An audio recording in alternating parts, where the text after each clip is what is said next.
Today, Ryan and I have a preview for you for a game called Prestige. And yes, before you ask, the points you score are prestige points in this game. It is set in the Rococo era, which I wasn't aware of that was an era. Yeah. I knew that it was a game. And like that other game, this is going to focus on a lot of things you're doing to sort of like decorate an estate. It's all about sort of the outward and inside appearance of what you're doing on your player board. Yeah, the prestige that you're gaining amongst society by having the nicest house. And there's a few interesting hooks here, but one of the things kind of revolves around what you're even doing in the game. You are building out your estate, and you're doing this in two forms. You're building the outward appearance, like you're actually building up your estate, and then you're decorating it. And both of these things are scored separately. It's two different scoring trackers, and the goal is to kind of get them close together. So you want to like build a big building and make sure it's decorated. But you know, there's room for a lot of different strategies when it comes to that as well. Yeah, you could potentially build the outside very far. You want to build the inside and decorate it a little bit. But it is interesting because people's scores can be closer than you think, even though their scoring markers are wildly different from one another. Yeah, and those functions, those two different functions are carried out via a worker placement game with a few interesting twists. But there's, like I said, worker placement. You're also upgrading kind of like what's a tableau in front of you. You're building out your estate over here. You're placing your workers over here, and you're collecting different resources that you're then spending to do all these different things. So there are a variety of different mechanics. Some of these almost feel like little mini games amongst themselves, but they're all tied together to this worker placement system here. Now, I want to have a caveat, because when we say worker placement game, you think, oh, you're going to place your workers out. Not in this one. You place your instructors. We're going to use the word instructors to mean the people that you actually place out to take the actions. You do still have workers, but workers are more like a currency you're spending.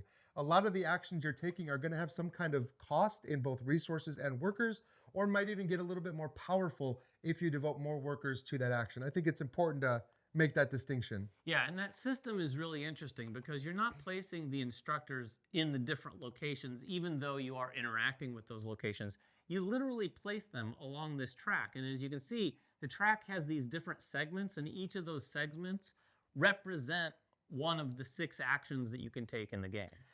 Yeah, and the way that you're taking these actions is different for each one, but fundamentally, you're not just choosing the action that you're going to take, you're also choosing your place in player order for the next round. And this is a big hook, I think, too. Like in this situation here, David took these 2 actions right here. When we reset for the next round, his workers are going to come before mine. He's going to get 2 actions in the next round before I even get 1. Yeah. And so you're kind of planning out, what do I need right now versus what do I need for next round? And there's even a spot, these first 4 worker placement spots here don't really get you anything, but they guarantee that you're going to go first next round. So if you take a couple of those, you might be foregoing some actions this round to take actions 4 in a row next round. And that can matter because there are definitely things that you're competing for in this game. You're competing to hire these craftsmen to come over to your board. You're competing to put tiles out that represents like the influence of your estate. You're competing for some victory point conditions up here that you maybe want to be the first to compete or to complete. So there are a lot of reasons that you might want to go first. But, I mean, you really need to take actions in a specific order, too. Yeah, and even the places that you're going to go to that don't necessarily sort of enhance what you're doing, when you're collecting resources, when you're interacting with the marketplace, even those places benefit being the first person to go there because maybe you're able to get an extra bonus resource if you go to a certain place first to get wood, stone, or marble.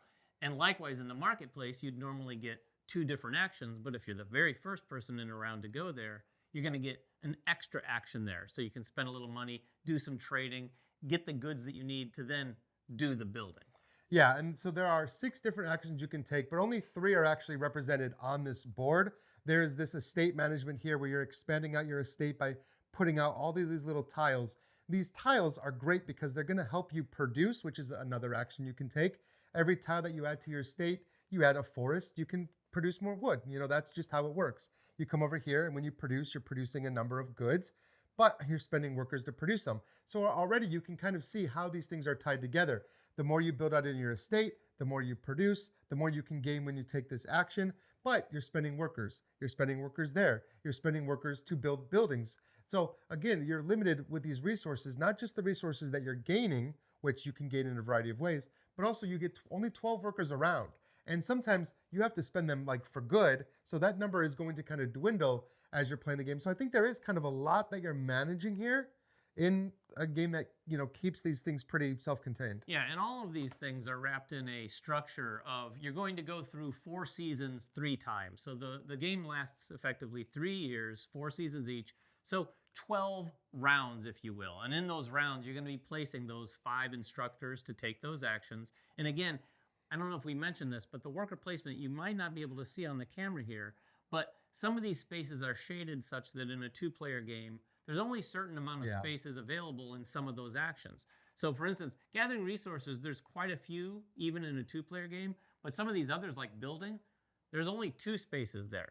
So in a round, if I use an instructor to build, and then Ryan does something else, and then I'm able to build again, and then I instruct and build again, Ryan is not building. So while there is no traditional blocking where I'm here, you can't come here, eventually there is kind of blocking where you can't come here anymore. And Ryan did that to me in the game that we played in this sort of like expanse territory where you're adding these tiles. And it's very interesting to see how someone can kind of like, okay, I'm kind of dominating here, because he was able to crawl up here and get access to marble, which is really one of the only ways you can actually gain access to getting marble or using marble anyway. Yeah, I think that is one of the most interesting things to me, the thing that really makes you think about the actions you're taking, because it's really, a lot of it is about setting up for that next turn, like I talked about. Because you can do some things like these right here, these goals that you're completing, you can really set up for a big turn where you're taking 3 actions in a row. It's like, I'm going to go get resources. I'm going to take those resources to the market. I'm going to sell my resources to make money. And then I'm going to take the action to hire a craftsman. And maybe I'm hiring the craftsman that you were trying to take. And again, that's an interesting procedure as well. But maybe I did that before you did that. And now you have to spend more money for your craftsman. So timing is everything. Yeah, and speaking of timing too, one thing we didn't mention, as you go through those seasons, there's going to be these prestige cards here, which are effectively event cards that are going to dictate something that is happening during a particular season. The cards here on this side are going to affect the spring and the summer, where the cards on this side are going to affect the fall and the winter. As you can see here, in the first season, I think we had a point bonus for building a particular type of thing in our estate, which is another one of those little carrots that gets dangled. Obviously, as you build out your estate, you're going to score for all the basic things you do.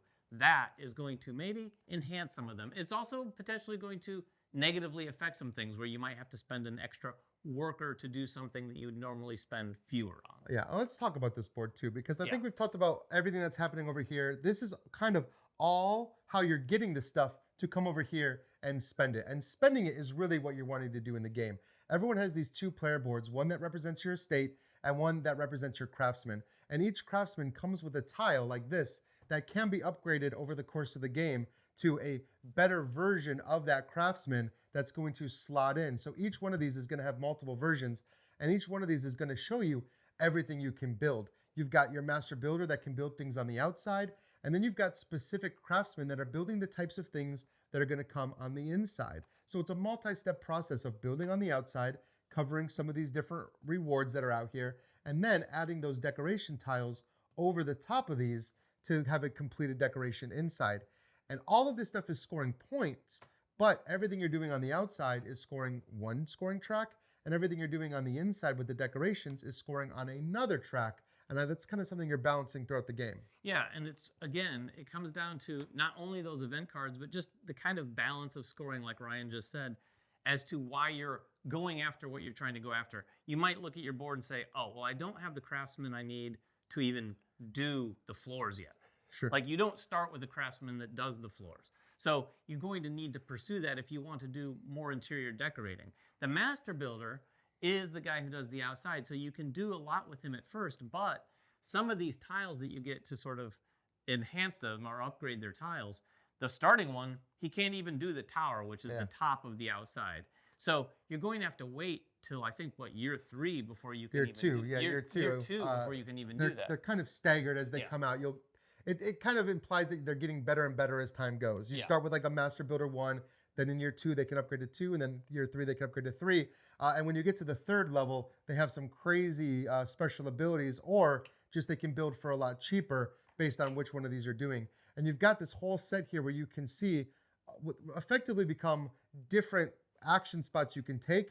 When you come out and do the build action, you're doing one of these buildings.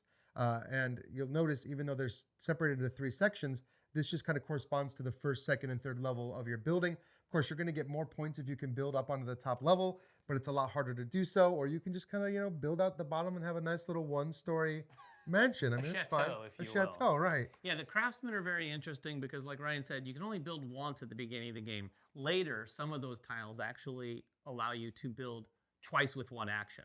So you're able to have a really good plasterer, and he's able to do the stucco work on 2 different rooms at once, which is going to be something you're going to want to do. You're going to want the game to ramp up that way. Otherwise, for instance, in a 2-player game, you're literally only going to be building probably once, maybe twice, if you jump on 2 builds in one round. And you're going to learn a lot about the process of building wood paneling on your walls and about your stucco ceilings and your marble floorings. You're going to be able to build some statues and some columns. You're going to be able to decorate even the outside of your house to make it look a little nicer, though the facing that people see from the outside. So all these things, like we've talked about multiple times, all of these things factor into your scoring. You're looking at these 2 different scoring discs. And I think that the big thing here that we do need to at least talk about a little bit is how it scores, because I think that is just an interesting premise. You score points based on how close your 2 are together, which is interesting. It's not about crossing them. It's not like Ark Nova where one starts on one side and one starts on the other and you cross them. It's literally 2 scoring discs that if they're exactly together, you'll add them together and you don't lose any points. But the farther apart they are, the more points you lose. So if you've done nothing on one category and everything on the other, and they're 50 points apart, you're losing a ton of those points. Yeah, just as an example, now this isn't an end game state, but with our scoring markers where they are, these are Ryan's and these are mine. Mine, one of them's at 0, one of them is at 10, 11, 12, 13, 14. So I'd add the 2 together. 14 plus 0 is 14. And the difference between those is 14. I'd have that, which is 7. So I take 14 minus 7. My score is currently 7. Whereas Ryan, what do you have here? Is that 10? That's 8. 8 minus 4. So 8 plus 4. 8 plus 4. 12. And the difference is only 4. Minus 4. So, 8. Yeah. So he has 8 points. So there is a little math there, but it's much easier than what I think I even just described it as when you're doing it just at the end of the game. Yeah, so again, there's multiple strategies. I mean, I can see a strategy where you're just so far ahead that you don't mind taking the points hit because you're still going to beat everybody, but you need to be looking at what other players are doing. You need to be looking at maybe what they're scoring or if they're kind of keeping their things together and you know they're going to get a lot of points.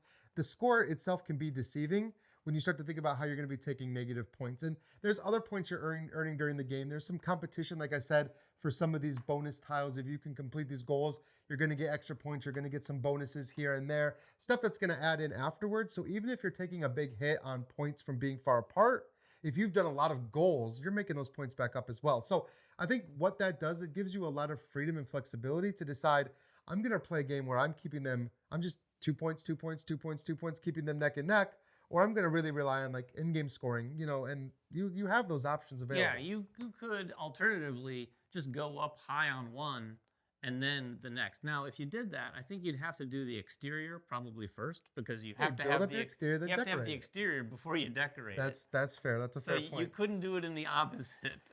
So all that is kind of, you're getting all these points kind of as you're building things, but like David said, you're playing over the course of the year and you're playing 3 years, and then they do give you a score pad to kind of do that in-game scoring.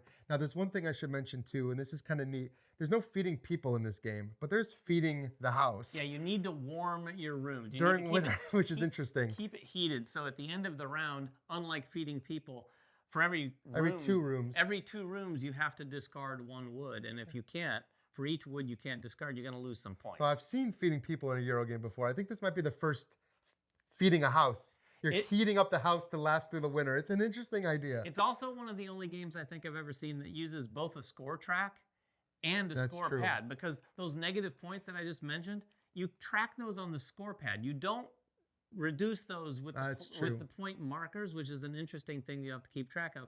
Because at the end of the game, you use that score pad starting with that calculation that we talked about. And the last thing I want to talk about, and this is not anything to do with the gameplay itself, but look at how dual layered everything in this game is. Oh.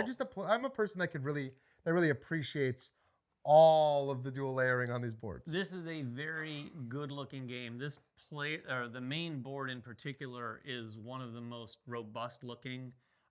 Reminds me a little bit of brass in terms of some of the detail of the artwork. And Oh things yeah, like the artwork is very detailed. Yeah. So yeah, this is Prestige from Skellig. If you have any questions at all about it, please make them in the comments below. We'll get down there and answer whatever we can. Until next time, make sure everyone has fun at the table, and we'll see you then.